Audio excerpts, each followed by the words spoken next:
All right, I'm here in the studio with Oscar Kightley. How are you doing? Yes, good, thanks. That's good. Nice to be here. Yeah. So your movie Hunt for the Wilder People just came out. The movie I'm in, yes. Yeah. So what was your first reaction when you saw yourself in it? Well, I've got a weird. I hate watching myself, so I never look forward to looking at myself. So when I watched the film, I was looking at everyone else and feeling the response, and also just looking at the work that Taika had done, putting it all together. Because when you're acting, you only turn up for the scenes that you're in. You don't see the whole picture coming together. So when you see it all together, it's amazing, and I loved it. It was awesome. And recently, a few of the wardrobe and Taika script was auctioned off on Trade Me. Mm-hmm. What happened to your police outfit? I don't know. I guess they didn't deem it valuable enough. They didn't deem it valuable enough. But yeah, I'm not sure. That's right. They sold the script for. It went for like $2,000 or something, which Taika tweeted was more than what he got paid to write it. So that's pretty good. And it's good that a movie can have spin-off effects for other things like Project Hope, which that auction was for, and also they've done charity screenings for people that run orphanages in South America, and also Kohanga Reos in Auckland. So it's great that something like a movie can help other people in other ways. Yeah. Seeing that Taika's script sold for that much, are you considering selling off your script? Yeah, I think that's I think actually, I think it's really cool what he did, and the next project we get to do, the movie will save the final draft of the script and see if we can flog that off for a couple of bucks to help someone. Yeah. That's a good idea, eh? So before you got attached to the film, did you know about the book? Had you read the book? I hadn't read the book. I'd heard of the book, but I still haven't read the book. Oh. I got a copy of it, and I looked through it, and it's not funny at all. There's nothing funny in it. It's quite an epic story. Have you read the book? No. Yeah, it's not funny at all. And but the cover, the new Penguins just re-released it, and they've put the poster work on the cover. So, I hope people don't, it's a great book in its own right, and you can see how it lent itself to a fantastic movie adaptation. But I hope people don't read the book expecting all the all the lols that they got from the movie. Now, you were very funny in that movie, but you were Thank more you. of the straight guy. Yeah. So what was that like, playing the straight guy? Oh, that was good. I loved it because, my acting partner on screen in terms of our characters was Rachel House, who played Paula, the kind of Tommy Lee fugitive type character. And because she was so over the top, in terms of her drive to catch young Ricky, he needed to be kind of sit back in the back a bit. And I kind of like that. It's like being a bass player. You don't get to be the lead singer doing all the vocal gymnastics, but you get to kind of do a real important supporting role. And I actually like that. And it's like the best seat in the house to watch her work was actually being in a scene with her and just trying not to crack up. And you're no stranger of being that sort of character because, of course, Harry, you were... Yeah, he was a very different cop. He was a bit more full on and got to beat up criminals and have issues.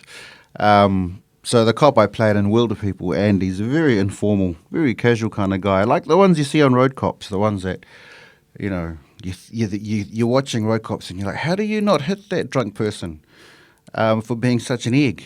But, they're always quite relaxed. It's good to see.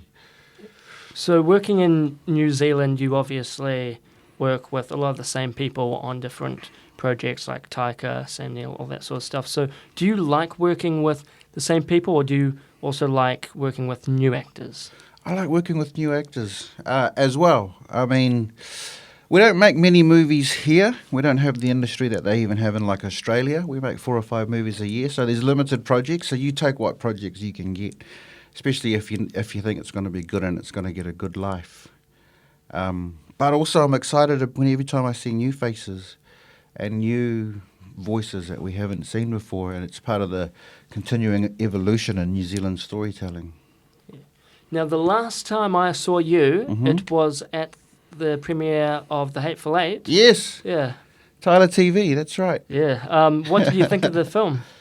The Hateful Eight. I loved it.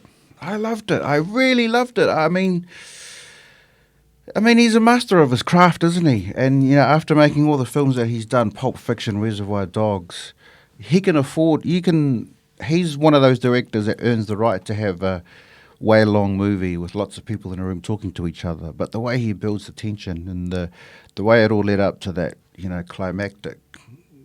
climax, was amazing. I really loved Hateful Eight. Yeah. Did you like it? I didn't actually see it. I went there just generally to do interviews, Yeah. but I was hoping that they'd have some tickets, but apparently it was all sold out. Did you not go after, though? Did you?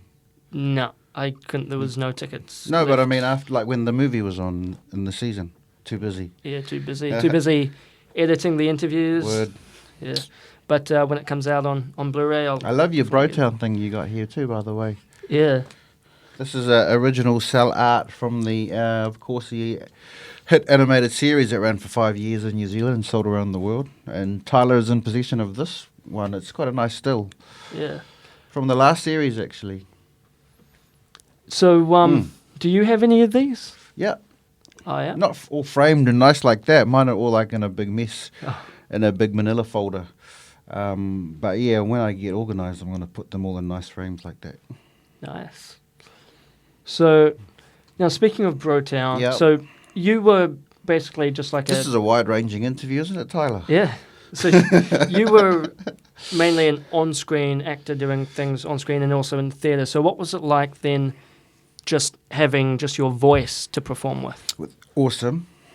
Great. I mean, it's like doing radio, You can roll out of bed and as long as you brush your teeth and have a shower, you can pretty much wear anything to radio, and as long as you're putting your energy and entertainment into your voice. And the cool thing about animating was the same thing. And also, the characters we played, we were all 14 years old. We were all in our 30s when we did that. So there's no way we could have acted at that. But it was nice kind of putting that kind of characterization into a voice. And it's quite a buzz doing an animation. I didn't realize, what a kind of privilege and thrill that it would be till after it was over. Yeah. Did you all record together or did you record it separately? No, I hear like when the Simpsons do their bits, the actors are never in the same studio at the same time. They go in and do their lines. But with Brotown, we recorded it together. Oh, wow. Yeah, we'd go in and all go in. There'd be like 5 or 6 mics set up, depending on how many characters were in the scene, and we'd just jam it out. And then they'd kind of cut the version together on a CD, and then that would go to the animators, who would then draw all the characters and the movement and the mouths opening and all that. Nice. Did you, because I know Ant Sang, Is the man? he designed all the characters, but Yep. did you have a say Genius. on, like, what you wanted your characters to look like? Yeah, because when we started Brotown, we didn't know what the style would be, so there was I can't remember, but Elizabeth Mitchell, the producer and who came up with the concept, went through a few animators, and so people sent in designs. We went to different artists, and Ant Sang had the look that just fitted what we didn't know we had in our heads. Because they were very cute and it was very colourful, and we knew the raw material would be quite full on at times, so it needed to be something easy on the eye to kind of sneak the jokes in. Yeah. So with Brotown, even though was years ago, it's still very popular Yeah, now. is it? And I hope so. do you still get people coming up to you saying the catchphrases like poos and weeds and not even now and Morningside for life? Not as much as the years that it was on, where it would happen all the time. I get people drive past me on the motorway yelling stuff out of their cars. But I do get people saying that they enjoy it and wondering if it's coming back. And we'll try to do a Brotown movie. Oh, nice. So the last series was in 2009, and I think it's been a good time. And we stopped because we wanted to keep enjoying it, and it had been 5 years, and it was quite a long slog in terms of work. So we wanted to walk away while we were still having fun, but we always knew at the back of our minds that because we loved the characters and the world and it resonated with the audience. So we always knew we wanted to bring it back. And so, with some wood I can touch, touch wood, Allah willing and all that. we can get this movie up. That would be awesome. Yeah. So, what can we expect from the movie? Don't know yet. We haven't written it. It's so important to us that it's right, that it's because there's no other way to ruin people's memories of something good than to leave something stink. Is the last thing that they see. So we're really taking our time with this. We wrote like about 20 drafts. We've kind of thrown it away and started again, but we're slowly building up a story over the last few weeks. Elizabeth's been working on it, and hopefully we will write that this year. That's the plan anyway. Nice. And then, who knows when we'll produce it. I want it to be soon, I don't want it to languish in development hell. So in the next couple of years would be awesome. Are they going to be the same age that we've seen them, or are they going to be grown up now? No, they can't be growing up. They've got to be the boys from Brotown. That's who the people loved. That's who, those 14-year-olds, Jeff, Valian Valere, Mac and Sione, that's who people will want to... Because if you kind of show them as 20-year-olds, people will go, well, what happened to them between 15, So, no, I think we'll go back, but maybe one of them could have a birthday and turn 15. Who knows? Yeah, that would be cool. Yeah. Yeah.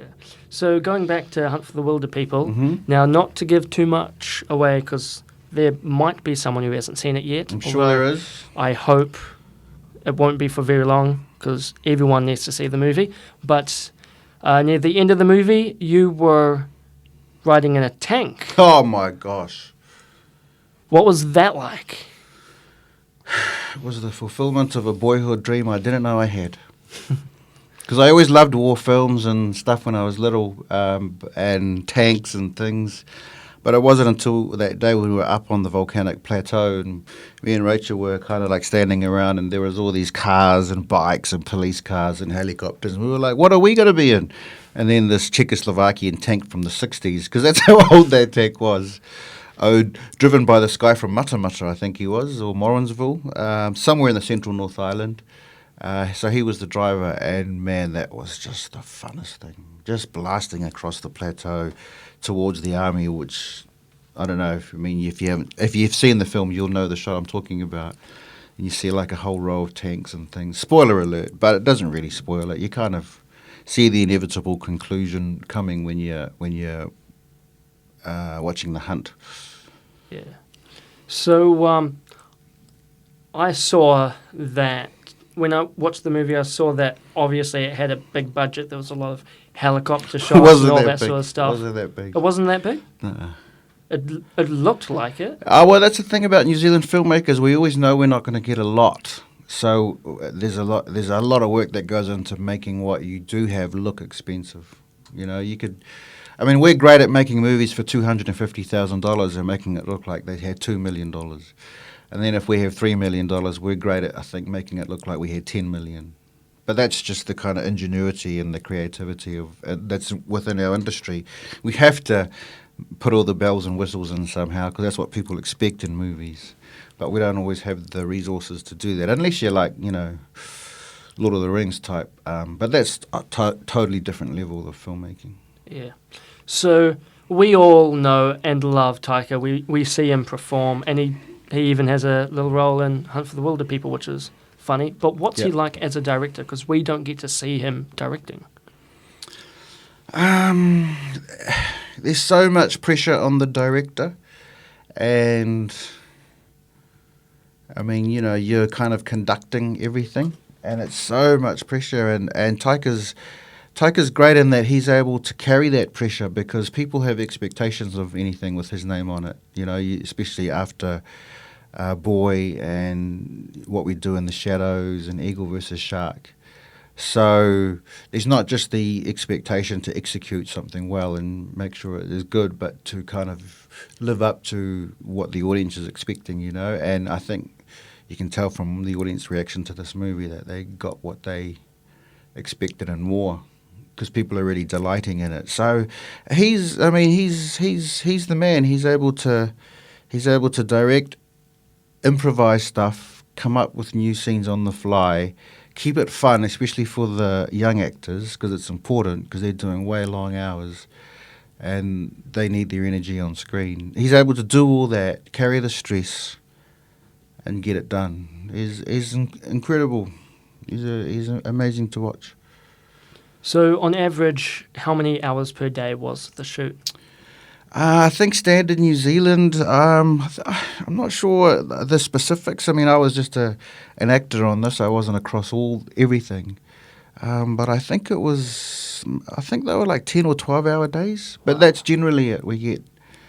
And there were moments where, like there was days where we'd need like 5. Like I remember there was one day and we had like 20 minutes left to get like 5 scenes, and the light was fading, and there was like all these AOS guys, and there was massive extras to coordinate in vehicles, and it was just crazy. It was just do this and then run here and do this and then run there and do that, and people carrying stuff. Whereas in LA, you would get a whole day just to set up one scene, an action sequence, and then another day to light it to make sure it's right before you even put actors on there.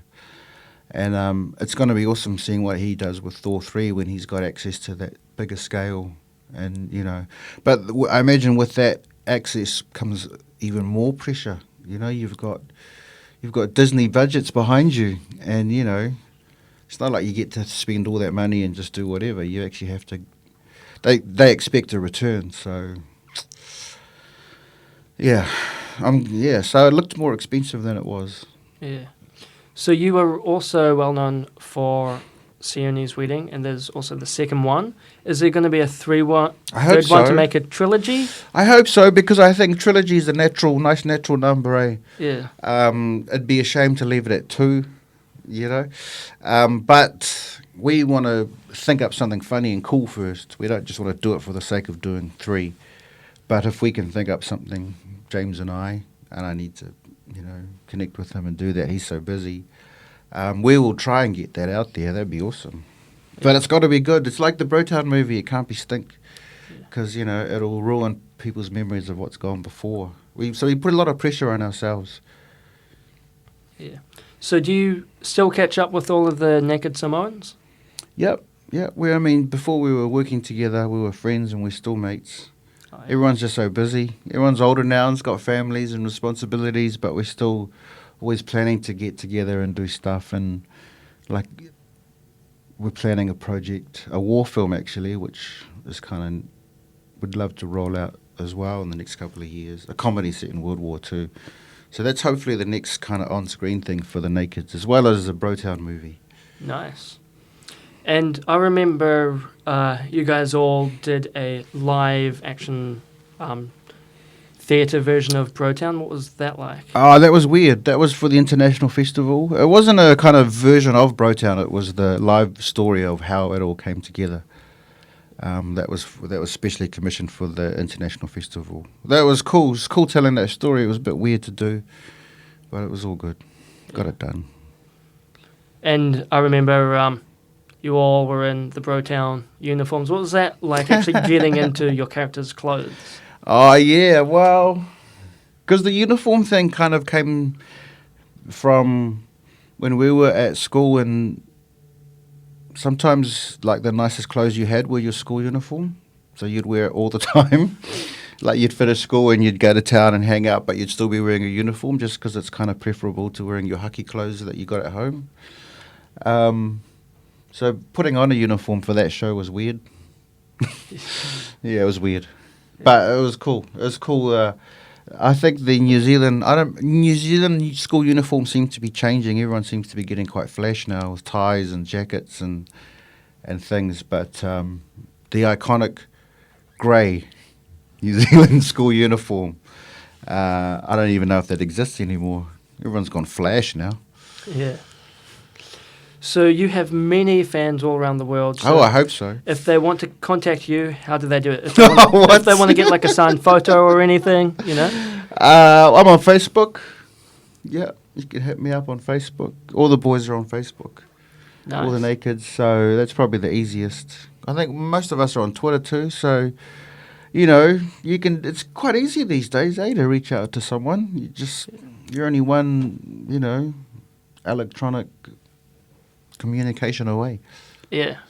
Awesome. Well, thanks so much for Hey, man. your time and coming in. Thanks, Tyler. Enjoyed this interview. Very wide-ranging. Yeah. And feel free to pop in anytime. Cheers, brother.